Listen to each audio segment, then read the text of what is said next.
The black and red, blood-injected, upside-down, pentagram-sporting Satan shoes by Lil Nas X, as well as his serpent, alien, Satan lap-dancing Montero video, could only be released a week before Easter. This is business as usual. It has almost become a part of Christian celebrations to expect a few of these smears in the mainstream media before important Christian holidays. There's something boring and tedious about the whole affair, a nicely organized propaganda supply chain with just-in-time delivery. Nonetheless, beyond my first reaction of dismissal, I found that maybe there's something people might want to understand in these satanic tropes and these satanic moves. None of it is arbitrary, but like any system of meaning, it rather has a strange coherence. And this coherence can give us a few clues as to why this imagery would be used to attract the type of attention someone like Lil Nas X desperately needs in order to stay relevant in a post-Christian, blasé, porn-infused, hungover culture. And I guess I should tip my fedora to Lil Nas X, as he does a bang-up job at weaving all this imagery succinctly together. But the Lil Nas X situation probably wouldn't have been enough for me to put any energy into this. In fact, there's a second angle entering this video. So many people have been telling me to watch WandaVision, which at first I didn't want to do, but I ended up doing it. And the ending of this series lays out imagery that is very similar to Lil Nas X. And it ends up being like a feminine witchcraft, which contrasts to the more masculine satanic imagery in the Lil Nas X video, while nonetheless playing in similar tones as Montero's Hellish Carnival.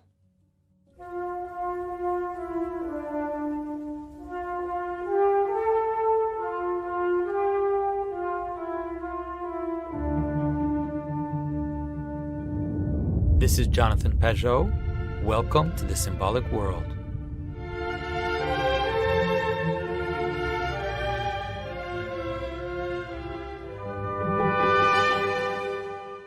So before I get on with this, yes, I remember the so-called satanic panic in the 1980s. I remember these pastors telling us about backtracking and how rock songs had secret satanic messages when played backwards.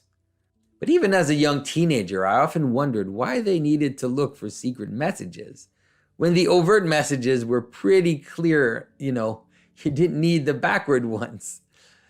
People are really bad at hiding what they're doing. If you pay attention, they'll tell you what they're up to, especially if you know what to watch for.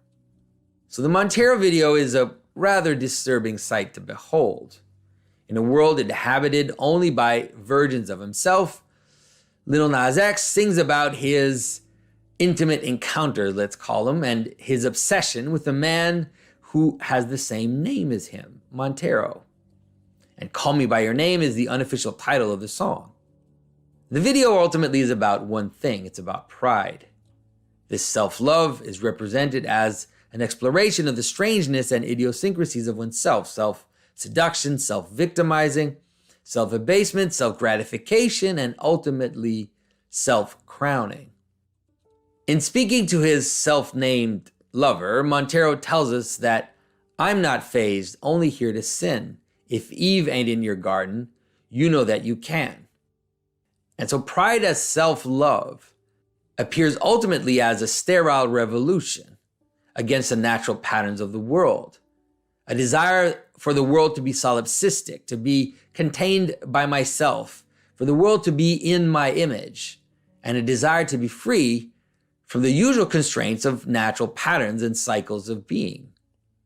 He tells his self-named lover that he wants to, let's say, I won't quote it exactly, but let's say to put a child in his mouth. And this is, of course, the ultimate image of sterility, of solipsistic dreaming, of this imagination which is taken up in fantastical places but does not produce body, community, or cohesion, but only causes revolution, fragmentation, and ultimately loneliness. Montero tells us that what he wants to do to the ones he envies. And we have entered the pattern of revolution, of attempting to come up then come in from behind. So we find Montero under the tree of knowledge in the primordial garden, where he's first frightened, but then seduced by a serpent figure. The serpent figure is a hybrid in the tradition of Renaissance depictions of the serpent, which have often been linked to Lilith by historians. The hybrid also takes on the imagery of the alien. So of course, this hybrid alien demon serpent figure is one that has become the narrative monster of conspiracy theorists from David Icke to QAnon. So it could be easy for many to dismiss all of this as a kind of trolling. And this is indeed the game being played, I think. But there's something else going on, because even if it is just trolling, the question remains, why does Montero invoke this very precise imagery in this video? To gain attention? To provoke? To subvert? Well, yes, and yes, but the error that we might make is to believe that it stops there. That such an answer somehow explains what is actually happening. But in search of a more subtle understanding, one needs to ask, first of all, why these elements, these narrative elements, crystallized the fears and worry of so many people at the time they did. And then especially we need to ask why someone like Montero is allowed to embody these fears so perfectly at this moment in order to increase his fame. Of course, it's about attention. But the reason why certain things will bring you attention rather than condemnation or just lack of interest at certain moments in a cycle of attention is not arbitrary at all. And understanding this can help us understand where we are going in our social narrative. And so whether or not Lil Nas X is an actual literal Satanist, this is something that I don't have access to. But even the patterns of the stories that we live and that we tell ourselves, they're not arbitrary. And observing them can help us understand what is going on. So in the video, after his seduction by the serpent, it follows Montero to a kind of Colosseum where he's chained and judged by cross-dressed versions of himself. He's then stoned by these dusty zombie figures that are replicas of him, and then he's finally killed with some disturbing sex toy. So, yeah. He ascends into the sky to meet a shadowy angel, but this pole/lance shoots up from below. And as Montero grabs it, he begins to slide down in the guise of a pole dancer into the belly of hell.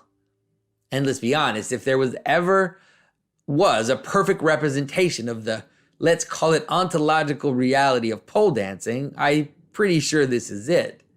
The pole coming up from below is of course an inversion of the spear of St. Michael, which is portrayed in medieval imagery as pinning down the great serpent that is Satan coming from above.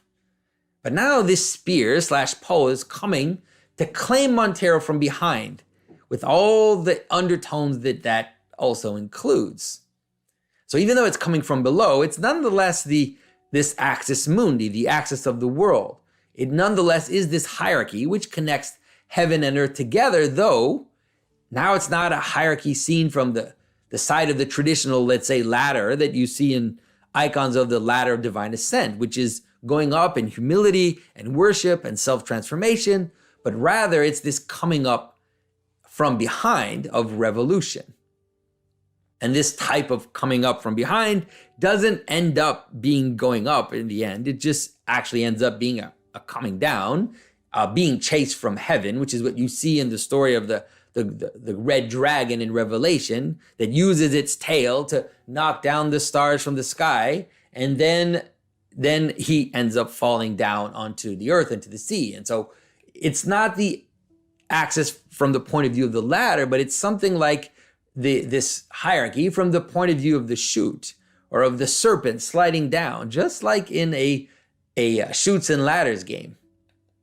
So we see the movement from the periphery. We see it from the wheel that's wrapped around the axis, which turns and slithers and seduces onlookers by its changeability and by leading them into their passions.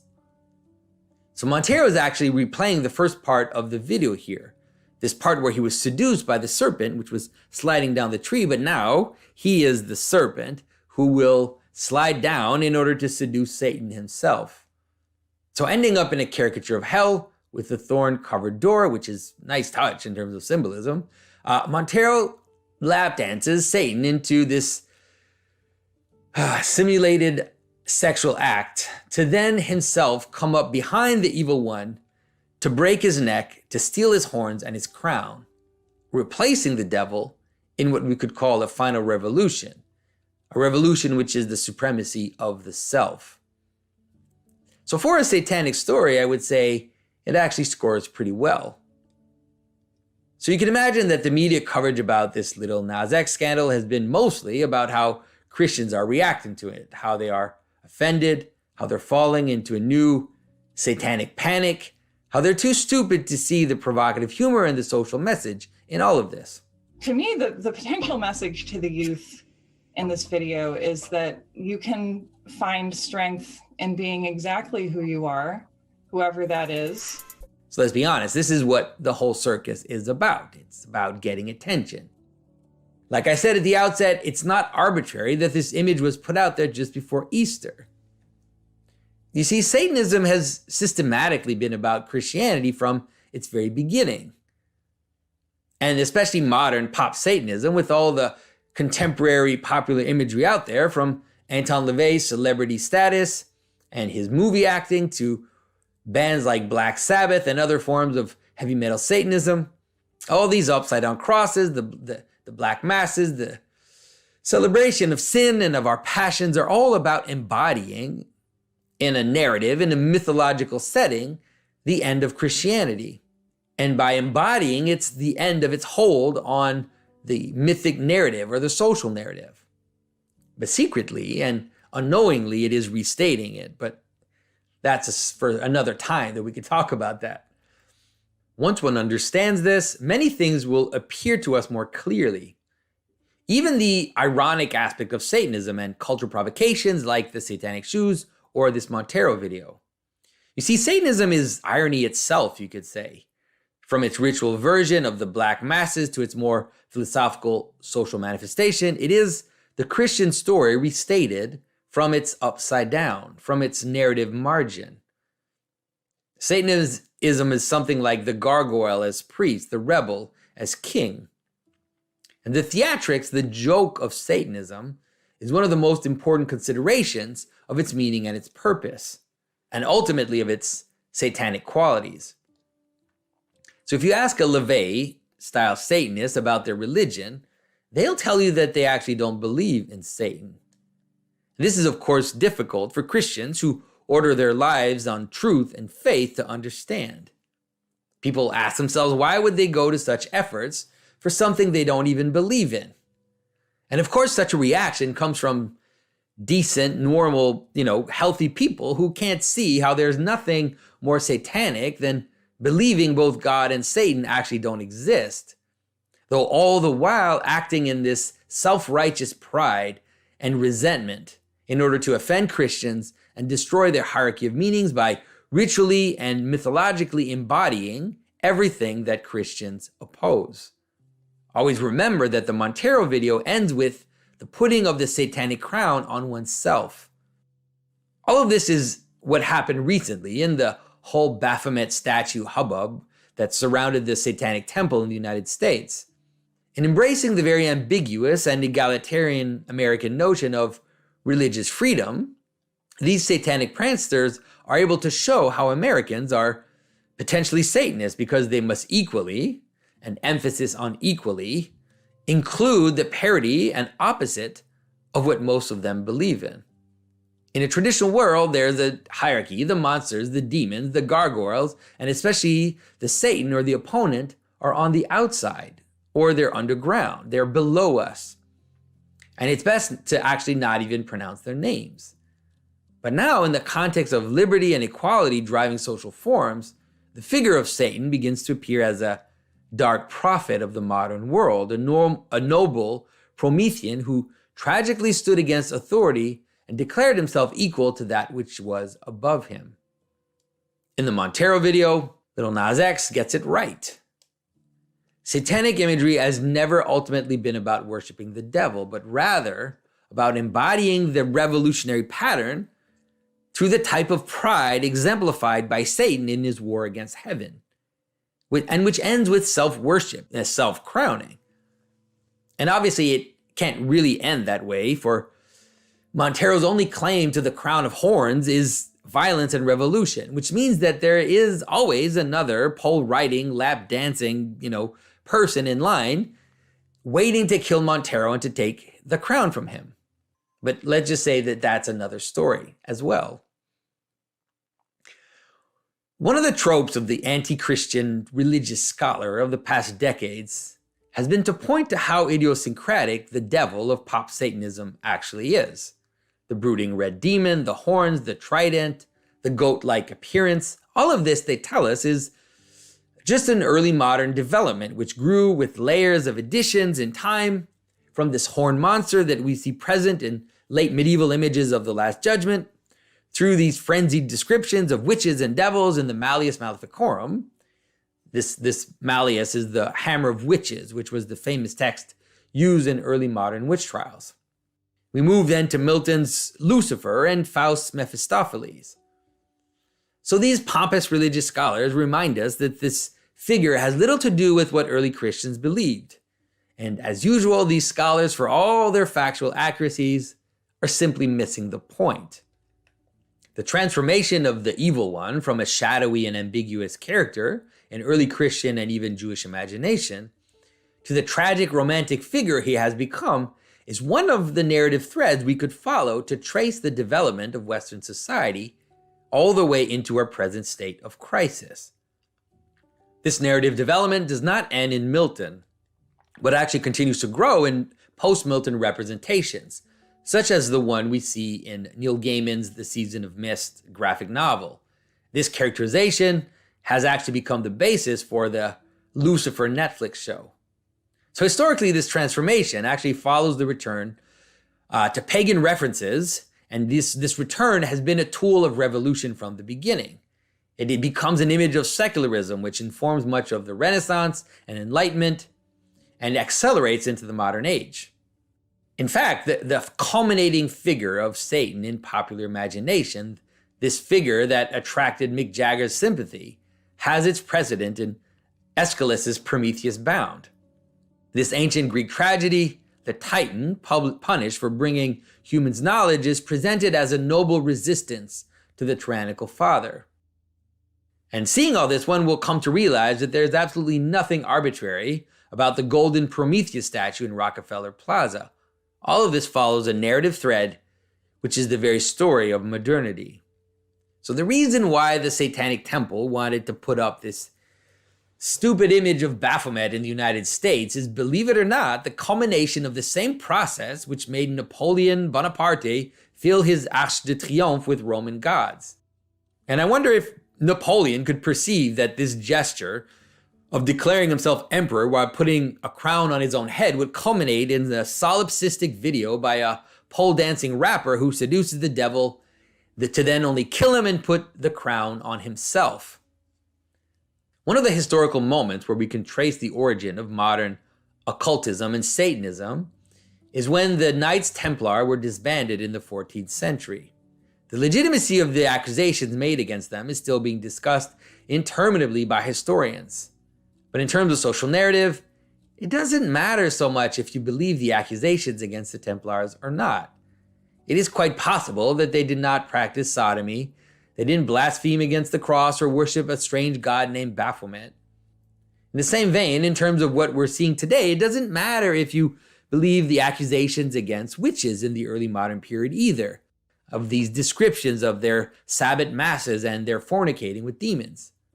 Of course, one could argue about this in historical terms, and people can do this interminably until they forget the original point of why such an accusation matters.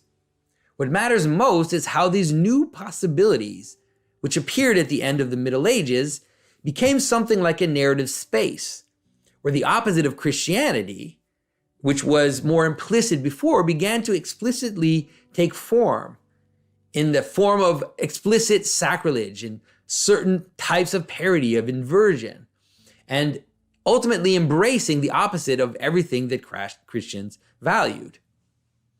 So we mostly need to see these accusations as an opening up and recognizing of certain possibilities.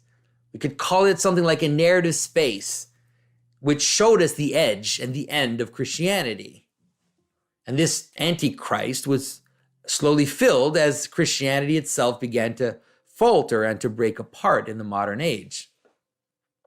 And it was through these very tools and this very imagery, whether consciously or unconsciously, that Christianity would be attacked by its own dissidents. It's by these very means that it would be inverted and subverted, until even these new pseudo-religions like Satanism and Wicca would explicitly take on, identify, and expand the very tropes which were manifested in those early modern fears. And so even if the accusations against the Templars were fabricated, we arrive nonetheless through a strange process of development through the Enlightenment to the 19th century, to the occultists there like Eliphas Levi and Aleister Crowley, through Bulgakov and the band Slayer. We come to a point where we have this massively popular and honestly not at all edgy video, which won attention for its sacrilege and allusion to being sodomized by a devil. Ultimately, the figure of this devil is itself a culmination of this late medieval Baphomet who haunted the Templars in the 14th century. You see, stories have patterns. Stories play themselves out naturally, and once the narrative elements have been cast, there will always be people, events, and organizations to embody them in a very factual and incarnate way. But the material causes by which this will happen are actually quite secondary to the more spiritual reasons. You see, when Christ said, "Judge not, lest you be judged," this was not just this finger-wagging moralizing. He was telling people how reality works, how the projection of our sins unto our enemies, this focused attention on the sin of others, opens up the space of our own end. It gives us a glimpse of what is possible in the story. It gives us a riddle of our own Sphinx.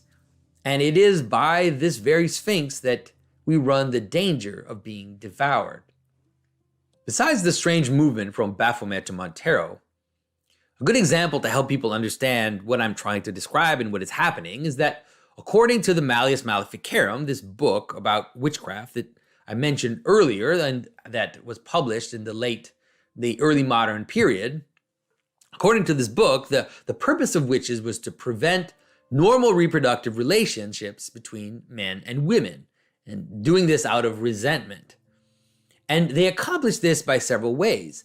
By, for example, seducing men away from their wives, by using disincarnate female demonic phantasm or succubi so that men would lose their seed, by making it so women have children from incubi, these demonic males, but actually also through, let's say, through the material causes of having children by other men besides their husbands. And also by killing and harming children, aborting babies, and ultimately, yes, by removing the male member altogether. So 200 years ago, I might have been mocked, maybe not even that long ago, by the well-to-do for suggesting that a group of people would want such a thing for the world. And to be honest, I can understand why the Catholic Inquisition actually rejected the contents of this book and also rejected those that wrote it and were the proponents of its content. But if we see rather these dark descriptions as something like a narrative arc which is moving towards the end or the dissolution of Christianity, we only have to ponder a moment to realize that whether it is pornography, artificial insemination, whether it's the proliferation and acceptance of abortion, or even young boys that have been put on hormone blockers, I can find prominent contemporary examples of all the ancient witchcraft I just mentioned. So that the early modern witches might have been projections or collective dreams, it's possible, and people will argue either way, is actually not that important to us, and we shouldn't waste our energy on that. What matters now is that these witches are healthy, unabashed, and they're winning the culture war today. So in the show WandaVision, which by the way, I will definitely spoil for you now, so be warned, the Scarlet Witch, a Marvel hero with magic powers, creates a Matrix-style simulation in a small town, a safe place, in order to preserve and simulate the artificial existence of her robot husband, Vision. Vision, an AI with a robot body, is the perfect man, the wisest, the most moral, the most well-intentioned man you could ever imagine. Such a perfect AI character, a living soul, which is actually worth torturing to preserve, that this is presented to us so straightforwardly at this moment in history and with everything that's happening with social media and around us, should already send icy shivers down all our spines. This simulated world that Wanda has created goes so far as to generate simulated children. Her virtual reality takes on the form of sitcoms across the decades. But for the inhabitants of the town, this manifests itself as mind control. The entire town is controlled and tortured by Wanda into doing her will and playing the characters in her sitcom. But when they're off screen, the other people in town actually almost cease to exist.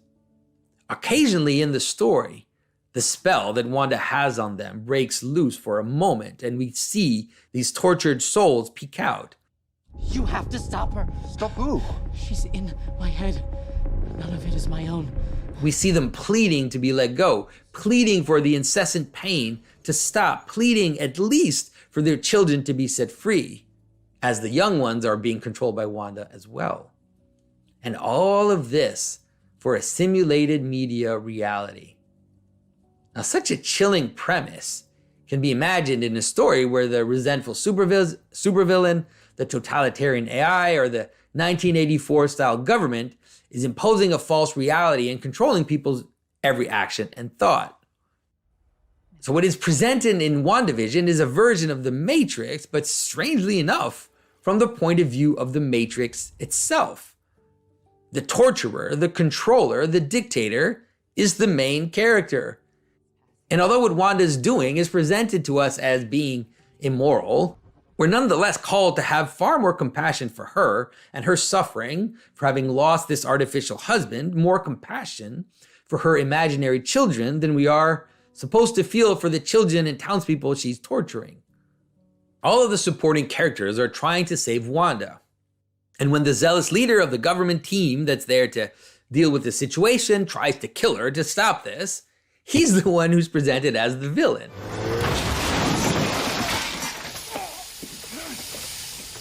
Have fun in prison.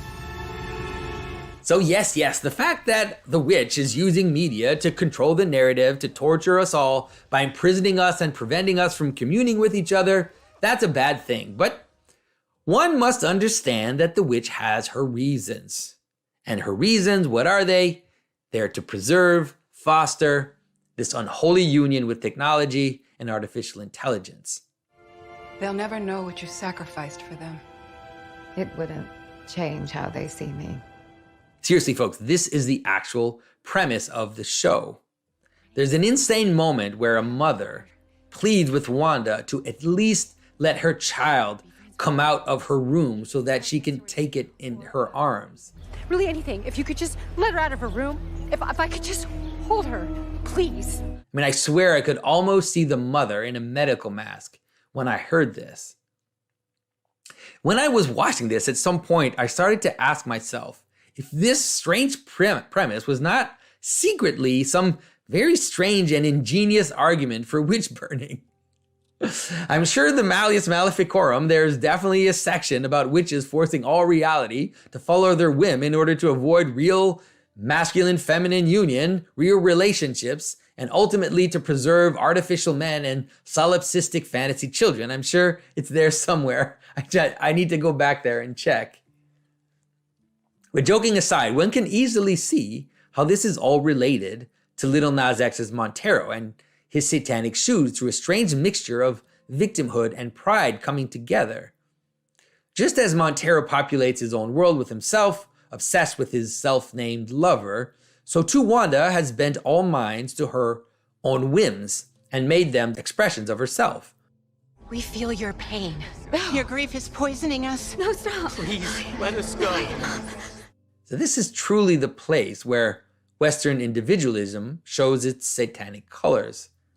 If in American movies we're used to that scene at the end, everybody has seen these, where all the characters in a crowd, all the other characters in the movie, usually with a huge crowd, will applaud the protagonist. And the protagonist is a stand-in for the individual, but mostly for the underdog. But here, in this version, we see the individual with its idiosyncrasies, with all her, his, their fluid desires and whims, imposing themselves as something to which all of society must bend and transform. In Montero's Hell, we see this engraving in flaming letters. We see the famous Latin phrase, "Abnant quod non intelligent," which means they condemn that they do not understand. And what is wanted through these narrative tropes is ultimately the opposite of that. Something like the misunderstood will condemn them. Something like the exception will invalidate the rule. So if in the Christian vision, the shepherd is willing to leave the flock, to even leave it unprotected, to go out and find one lost sheep, here we rather have this lost sheep demanding that the shepherd not bring the sheep back to the flock, but rather bring the entire flock out into the wilderness. So if in traditional societies, we see this scapegoat mechanism of sacrificing the exception in order to preserve coherence, here it is the opposite of that. It is a desire to sacrifice the entire world for the exception. On a social level, this is what appears as upside-down hierarchies, where the strange, the impure, the exceptional, the fluid, the rejected, the sick, and the unknown become not those we need to help, but they become a new measure by which all of society is evaluated. And so it's only in that sense that the backtracking fears of my 80s youth pastor regarding rock music, just like upside-down crosses and upside-down pentagram, can make sense as a basic narrative intuition. The intuition that the satanic, like a massive carnival on the edge and the end of the Christian world, is acting like an evil Christian jester who wants to be king, who's turning mocking, embodying the upside down of Christianity both morally and ritually. What makes him different from a regular carnival is that this jester is also trying to put the crown on his own head. Because of a consideration for the victim, many of our contemporary social manifestations can dupe Christians into thinking that what is happening is aligned with their values. But stories like WandaVision can help us realize how the very opposite is the case. Whether it be the willingness to destroy our social fabric for the sick, whether it be the advent of woke victimhood culture and its desire to make inclusion the purpose for any group, any sports team, any church or corporation, what we're witnessing is the reverse of Christianity. In his book, Live Not by Lies, Roder points us to René Girard's piercing of this upside-down scapegoat mechanism as being the driving force of our entire post-Christian society. In citing Girard, Dreher reminds us how, quote, the current process of spiritual demagoguery and rhetorical overkill has transformed the concern for victims into a totalitarian command and a permanent inquisition. We are living through a caricatural ultra-Christianity that tries to escape from the Judeo-Christian orbit by radicalizing the concern for victims in an anti-Christian manner, unquote.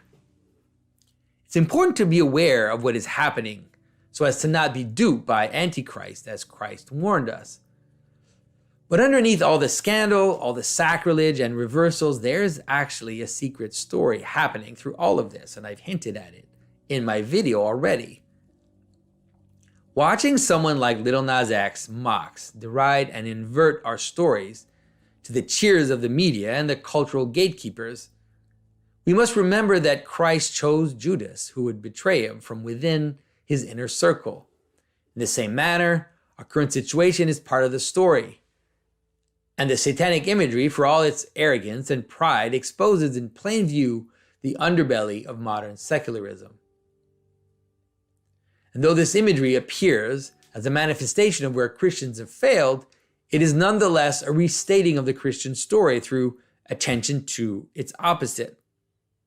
An upside-down world, a solipsistic, sterile, and artificial world must inevitably flip back. The glorification, even in spiteful jest, of satanic tropes of rebellion reminds us that it is only the crucified one and the story of self-sacrifice which breaks those unending revolutions.